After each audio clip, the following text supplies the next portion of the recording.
कारळे घेतलेत, धने, कोथिंबीर, अख्खा खडा मसाला, कांदा, खोबरं, लसूण, अद्रक हे सगळं तेलात चांगलं भाजून घ्यायचं.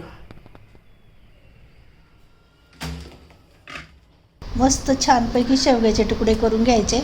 वरून थोडी थोडी साल काढून घ्यायची.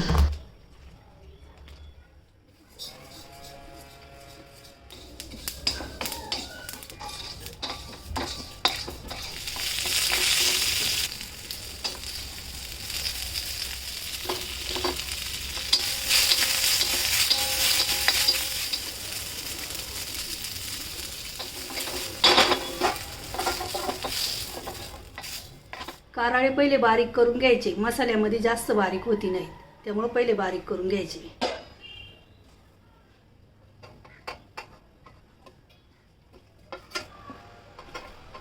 थोडी धना पावडर घालायची, थोडी हळदी पावडर घालायची, गोडा मसाला घालायचा, घरचा मसाला घालायचा, थोडी जिरी घालायची, थोडा कढीपत्ता मिक्सरमध्ये बारीक करून घ्यायचं.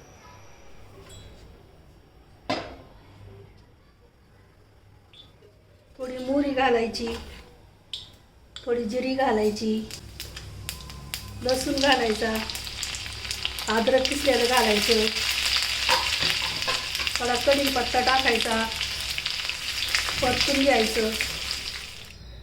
धना पावडर, किचन किंग मसाला, घरचा मसाला, हळदी पावडर, गोडा मसाला मसाले टाकून घ्यायचे. बाजरीचा इसूर टाकायचा, त्याला पण चांगलं परतून घ्यायचं. कोथिंबीर टाकायची, शेंगा चांगल्या स्वच्छ धुवून घेतल्या त्या टाकून घ्यायच्या.